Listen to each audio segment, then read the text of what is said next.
Bodo boye, aboshishe, and salam alaikum, alaikum salam. Sarava.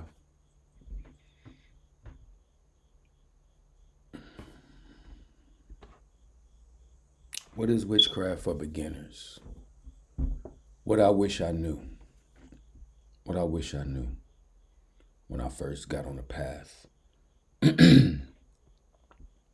When I first got on this path,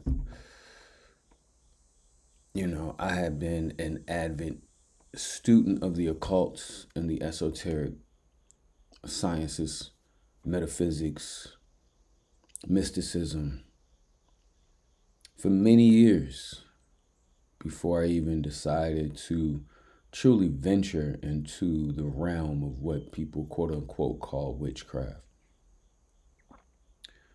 I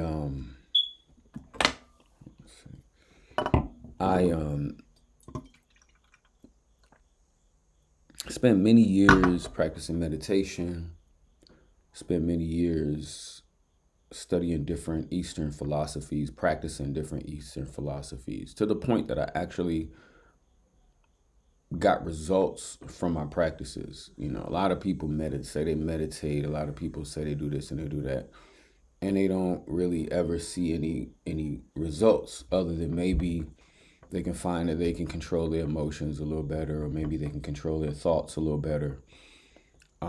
But to actually have experiences that transform your awareness and transform your consciousness is something that many people are still working towards. When I started thinking about witchcraft, it was mainly because I did not understand patience at that time. During that time, I had some things going on in my life, where I wanted the freedom to be able to continue my practice without having to worry about going to work every day, without having to worry about money, without having to just be a slave for anything other than reaching enlightenment. So I started looking into different practices, of course, voodoo being the first, because it's one of the most popular traditions associated with witchcraft and associated with magic and associated with power. And during this time, I wanted to gain more power. And I wanted to gain more power, not over others, but I wanted to gain more power over my own life. And so I started to venture into studying these things.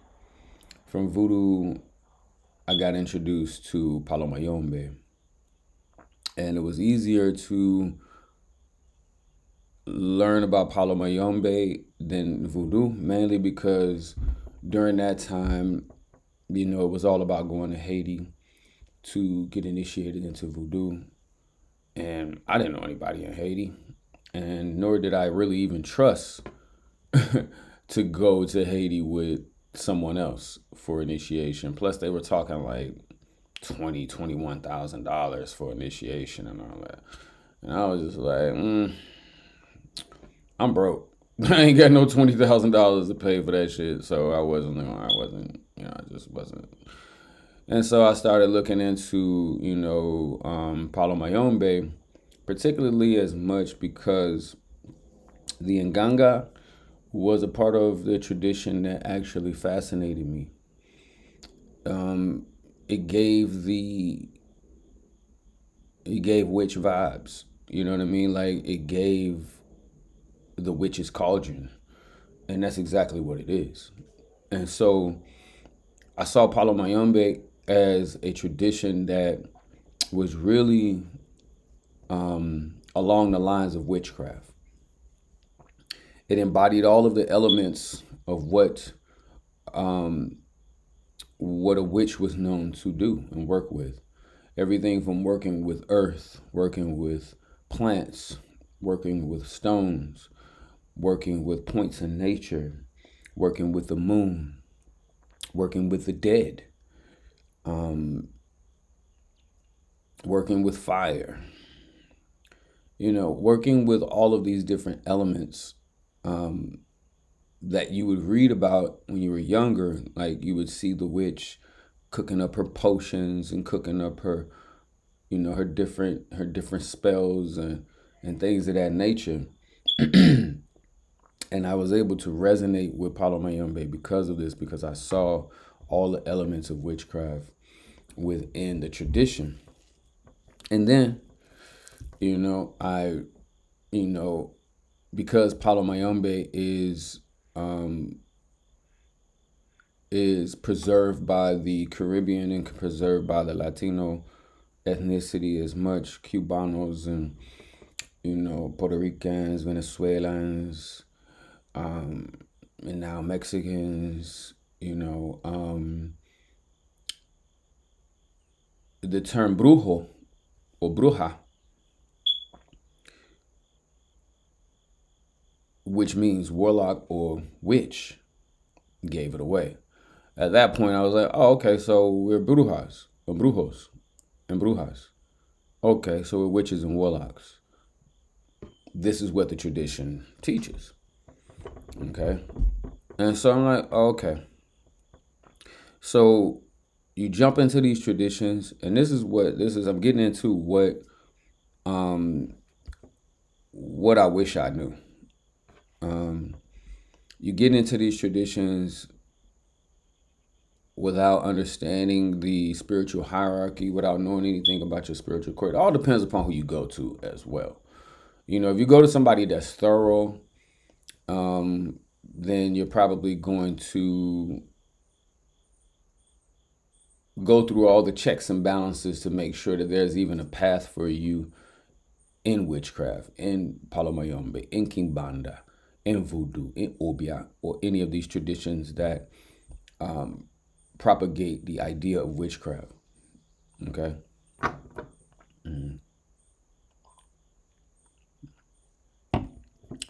So you start to go down this path, and then the ancestral part is the part that I wish I knew more about when I was getting into these practices. Unfortunately for me, my elder at the time, didn't put a huge emphasis on ancestry, on Egun. And so, although I grew in the Palo tradition up under him, it was later until I branched off into my own and built my own coven and my own temple that I began to focus on ancestry. And when I began to focus on ancestry, things in my spiritual world, in the spiritual realms, and in my spiritual court began to change. The conditions, the environment, everything began to change, because at this point, I wish I knew from the beginning to put my ancestors first, then focus on other spirits and move from there. But the Egun, or the ancestry, should always be a witch's foundation. Okay?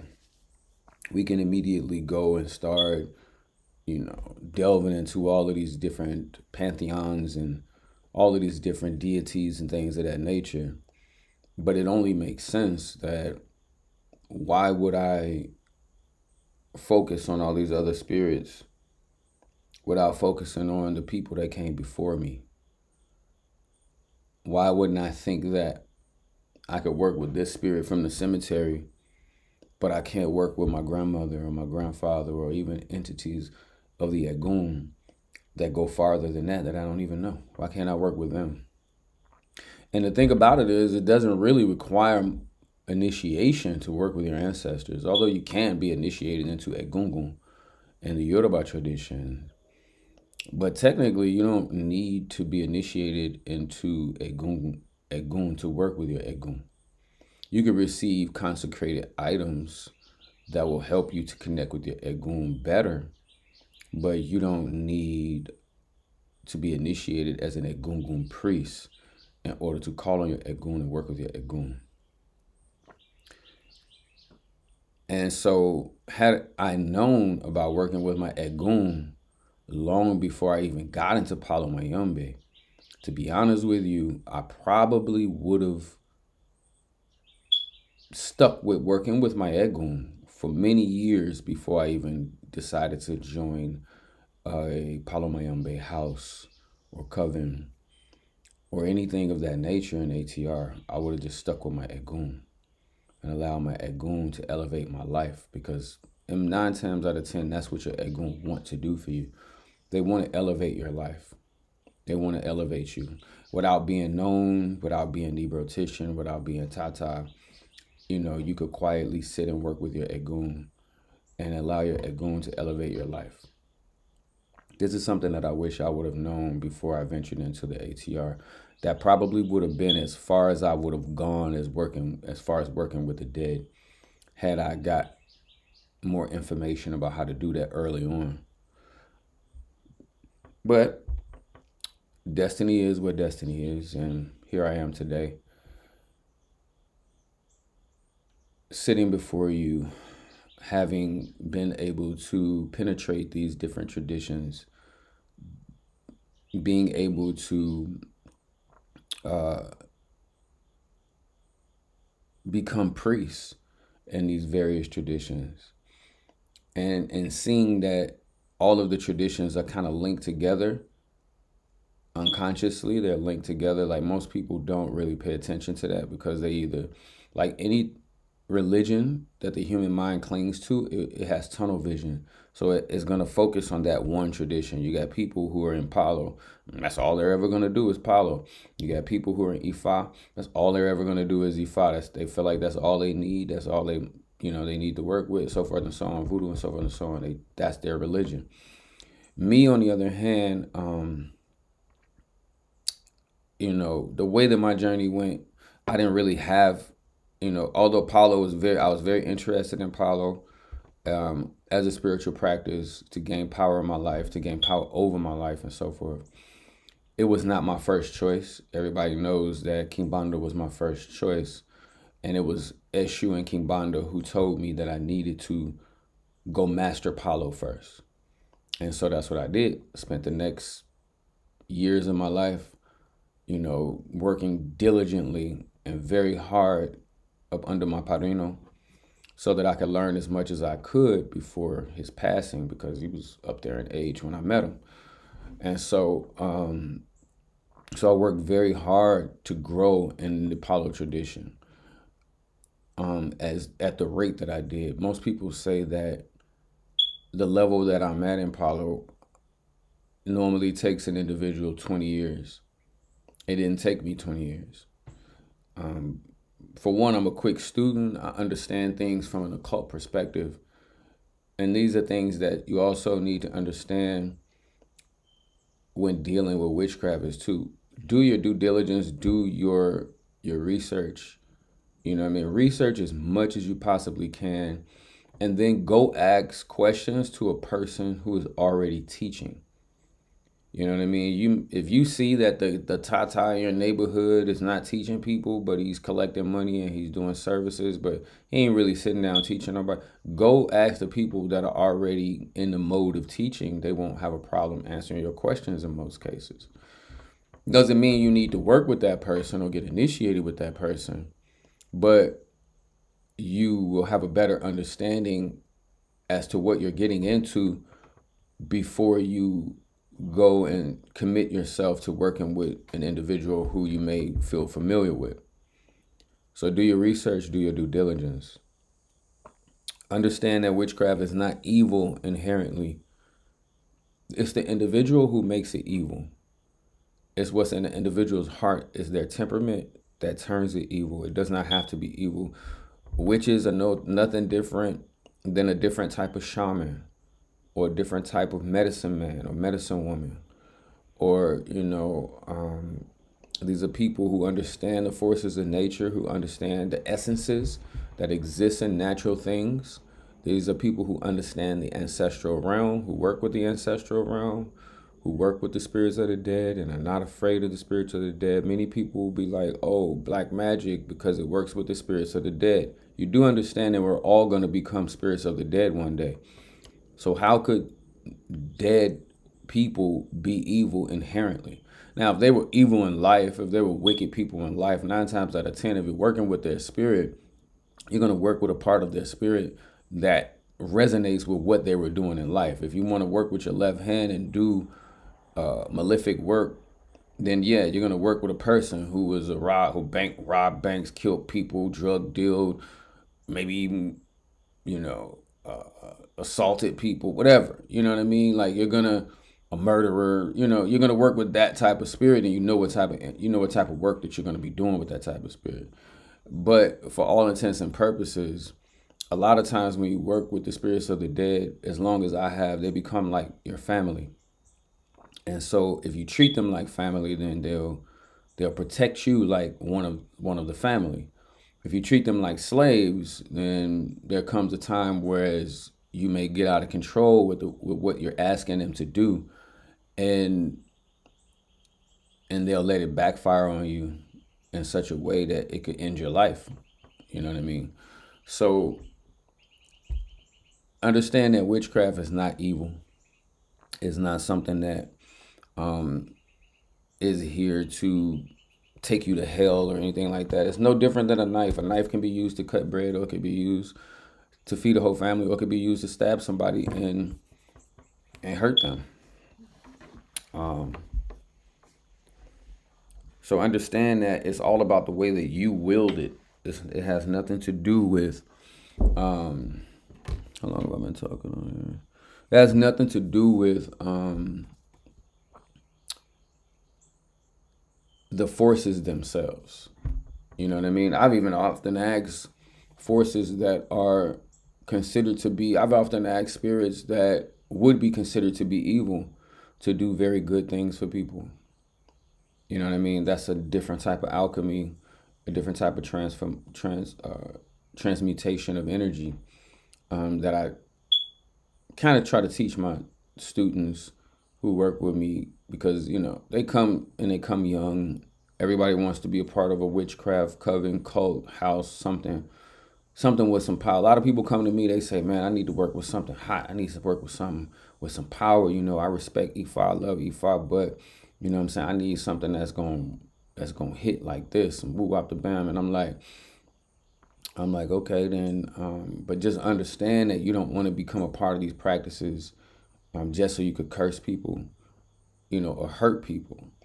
There's nothing wrong with defending yourself spiritually. If you know that somebody is throwing witchcraft at you, well, if somebody says they're going to throw witchcraft at you, there's nothing wrong with you protecting yourself. There's nothing wrong with you defending yourself. But just know that the causation of it has to be justified in order for it not to come back on you. Okay? Somebody throws something at you, you return the sender or throw it back on them. Hey, they the one threw it. You didn't throw it. You know what I mean? So you have to be careful in those things. And this is why it's important that you sit with someone who has experience, whether you consider them an elder, whether you just consider them someone who has been practicing a long time, and you respect their knowledge and their wisdom and their insight into things. But it's important to work with someone who has been doing it a long time and who lives semi-healthy life. Everybody has their vices and things that they got going on, but, semi-healthy life to the point you can see that whatever it is that they're doing and have been doing is working for them. All right. And I might make a part 2 to this video, but for the most part, those are the things that people need to understand. All these traditions, Palo Mayombe, Afro-Brazilian Kimbanda, Voodoo, even Ifa has elements of witchcraft in it. I wouldn't say that the entire tradition is a witchcraft tradition. Palo Mayombe, witchcraft tradition. Kimbanda, absolutely a witchcraft tradition. Voodoo, religion and witchcraft. Ifa, religion and witchcraft. Obia, complete witchcraft tradition. You know what I mean? These are traditions where everything in the tradition is pretty much based on magic. It's based on causing change in the physical, mental, or causal planes of existence.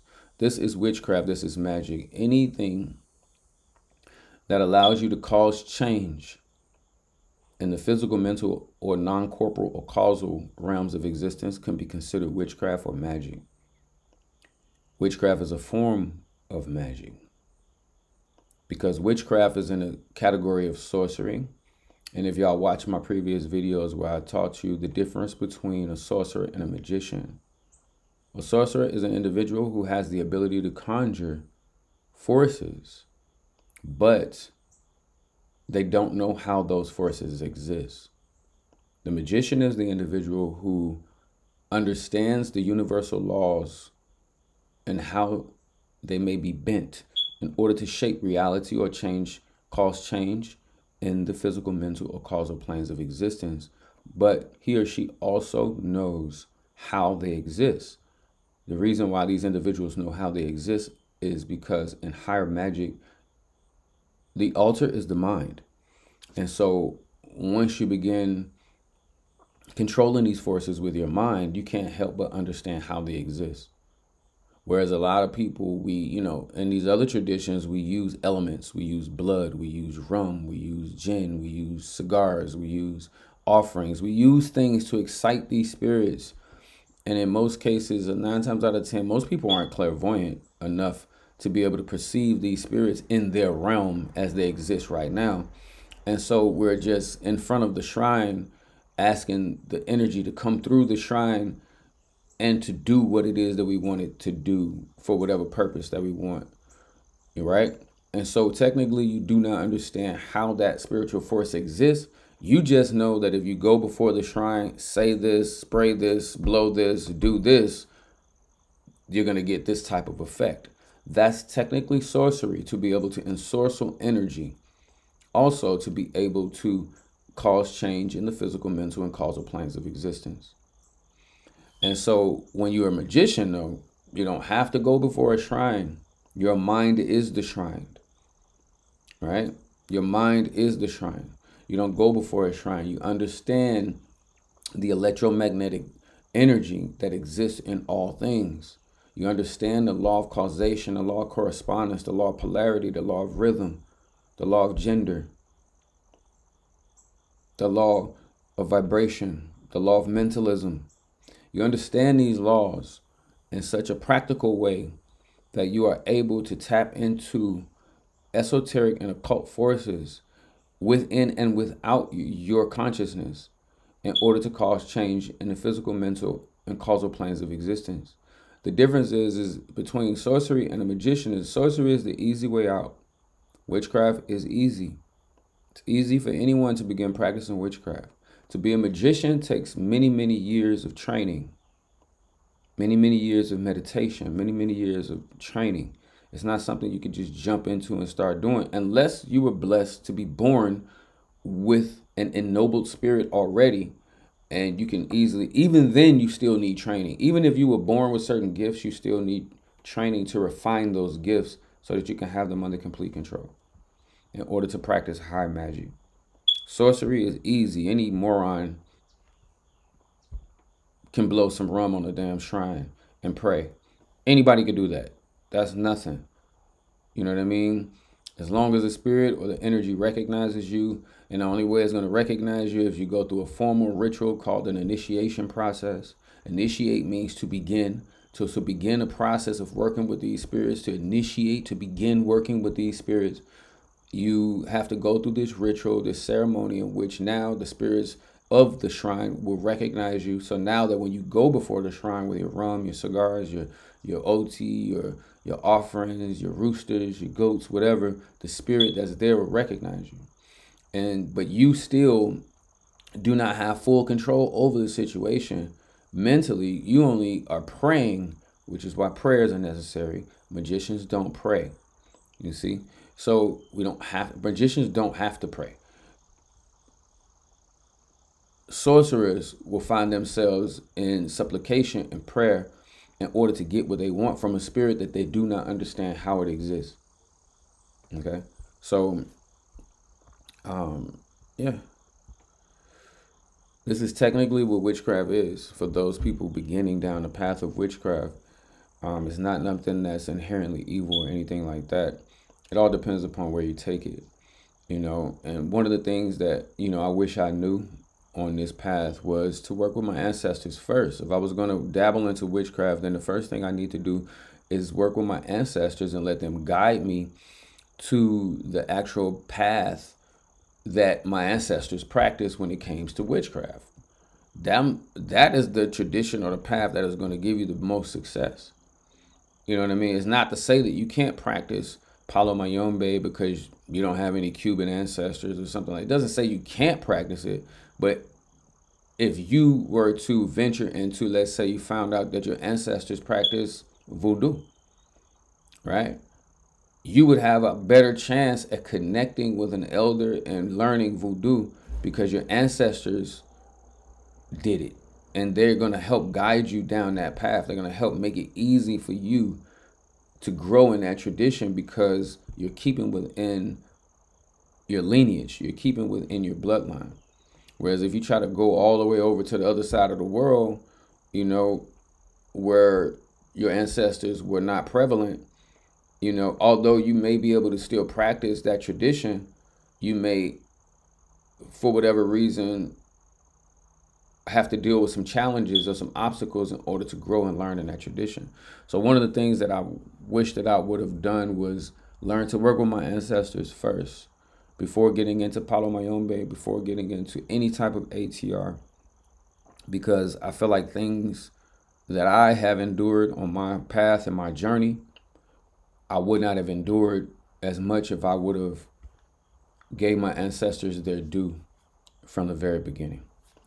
I hope y'all got some value from this video. If you would like to work with me, if you would like to get a spiritual consultation or a reading or anything of that nature, please click the link in the description.